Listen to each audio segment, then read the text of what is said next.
Assalamualaikum warahmatullahi wabarakatuh. Alhamdulillahirabbil alamin. Wassalatu wassalamu ala asrafil anbiya'i wal mursalin sayyidina wa habibina wa syafi'ina wa zuhrina wa maulana Muhammad sallallahu alaihi wasallam wa ala alihi sahbihi wa man tabi'ahum bi ihsanin ila yaumiddin amma. Pada kesempatan kali ini saya akan menjelaskan tentang ghibah adalah membicarakan keburukan orang lain. Tuh. Tentang ghibah. Ngomongin orang lain tuh. Ghibah adalah istilah yang disematkan bagi seseorang yang membicarakan keburukan orang lain di belakangnya. Islam menyebutkannya ghibah, sementara istilah populernya gosip. Ghibah termasuk perbuatan tercela dan tidak disukai Allah Subhanahu wa taala. Segala perkataan yang termasuk dalam perbuatan ghibah adalah baik menyebutkan aib, bedanya, keturunannya, akhlaknya, perbuatannya, urusan agamanya, dan urusan dunianya. Menurut Yusuf Al-Qaradawi dalam kitab Al-Halal wal Haram fi Al-Islam, ghibah biasanya ditunjukkan untuk menghancurkan orang lain. Agar seseorang bisa terhindar dari perbuatan ghibah, menyadarinya sebagai perbuatan dosa adalah kuncinya. Selain itu, pahami juga bahwa ghibah adalah perbuatan yang tidak memberikan faedah apapun. Bisa mendekati fitnah, padahal fitnah lebih keji daripada pembunuhan. Nah kan? Pada sebelumnya saya menjelaskan kan, dari adu domba, fitnah itu lebih kejam daripada pembunuhan. Dijelaskan di sini juga kan.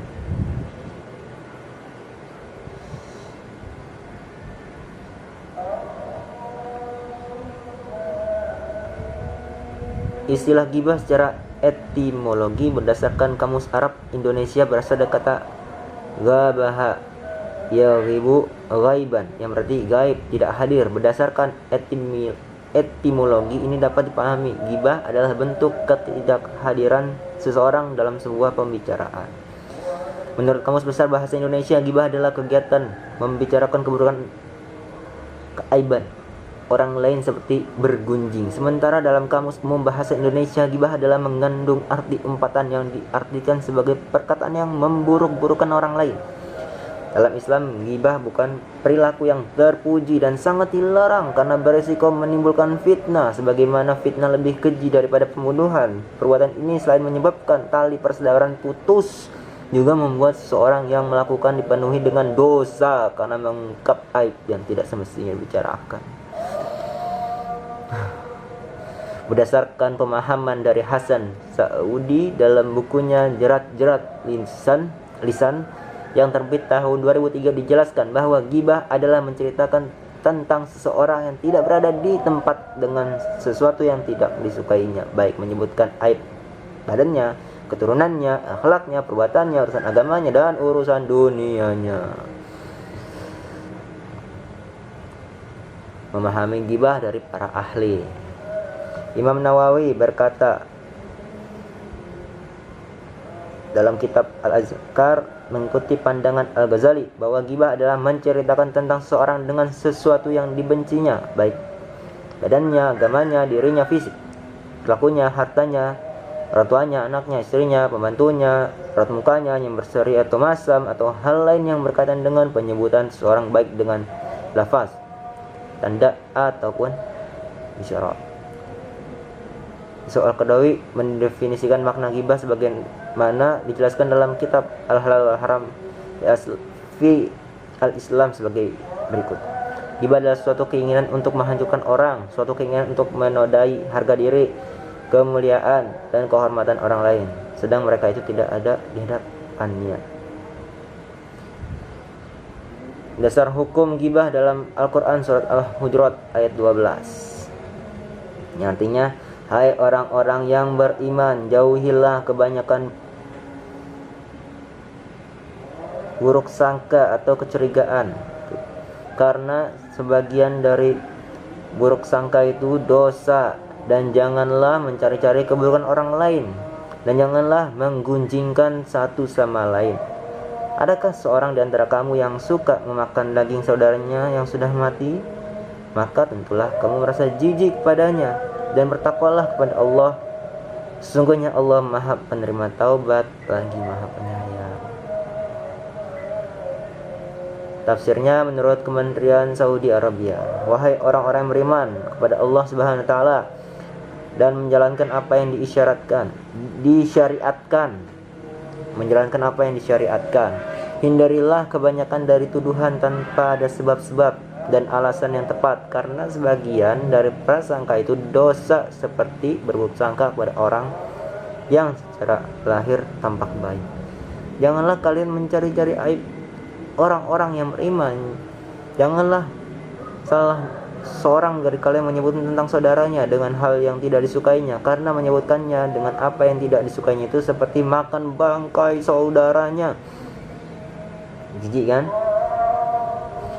Sukakah salah seorang di antara kalian makan bangkai saudaranya sendiri? Maka hindarilah menggunjingnya, karena hal itu semisal makan bangkai saudaranya sendiri.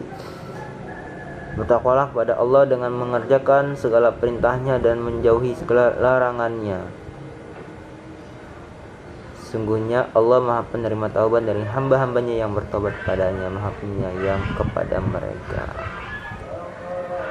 Nih, cara terhindar dari ghibah. 1. Berkumpul dengan orang soleh. Tidak dapat dipungkiri jika pergaulan merupakan hal yang dapat membawa dampak besar pada kehidupan sehari-hari seseorang. Maka agar terhindar dari pergaulan yang salah, ada baiknya seorang muslim harus memilih dengan siapa ia berkumpul. Yang kedua, menjaga lidah dan lisan. Seorang dapat ghibah karena dirinya tidak bisa menjaga lidah dan mulutnya untuk berkata sesuatu yang baik. Ketika tahu apa yang akan dibicarakan merupakan hal yang buruk, lebih baik tidak usah dikatakan supaya terhindar dari bahayanya lisan. Yang ketiga, menyadari perbuatan yang buruk. Agar tidak melakukan ghibah, seorang harus menyadari bahwa ghibah adalah perbuatan yang dilarang oleh Allah Subhanahu wa taala. Karena keburukan yang didapat tidak hanya pada orang yang menjadi bahan pembicaraan, melainkan juga pada si pelaku ghibah. Nih, yang terakhir, introspeksi diri. Introspeksi diri akan membuat seseorang merasa malu jika harus membicarakan keburukan orang lain, sedangkan diri sendiri masih memiliki banyak kesalahan yang harus dibenahi. Nih, cara agar terhindar dari ghibah. 1. Mengingat kebaikan. Sebelum membicarakan keburukan seorang, alangkah baiknya jika mengingat kebaikan orang tersebut terlebih dahulu. Maka keinginan untuk membicarakan keburukan seorang perlahan akan menghilang, karena paham bahwa sebagai manusia biasa pasti memiliki sisi baik dan sisi buruk. Yang kedua, berpikir positif. Ketika ada seorang teman memancing untuk membicarakan keburukan orang lain, seorang akan menolak dengan perlahan dan husnuzon atau berprasangka baik terlebih dahulu pada orang yang akan dibicarakan tersebut. Yang ketiga, saling mengingatkan. Ketika ada seorang teman memancing untuk membicarakan keburukan orang lain, maka sebagai seorang muslim yang baik hendaknya mengingatkan teman bahwa ghibah adalah perbuatan yang dilarang oleh Allah Subhanahu wa taala. Dan terakhir, perbanyak istighfar. Seorang muslim hendaknya memperbanyak istighfar kepada Allah Subhanahu wa taala untuk memohon ampunan atas segala dosa yang ia sengaja maupun tidak disengaja. Memperbanyak istighfar akan membuat seorang senantiasa mengingat segala dosanya dan menghindari ghibah. Tuh, membicarakan orang lain seperti yang saya jelaskan sebelumnya juga tuh. Pokoknya kalau orang lain punya kesalahan, walaupun kita belum bisa maafkan, kita jangan ngomongin orang lain itu. Kita sabar aja, sabar. Tapi kita harus memaafkan, kita harus damai lagi, jangan sampai lebih dari 3 hari.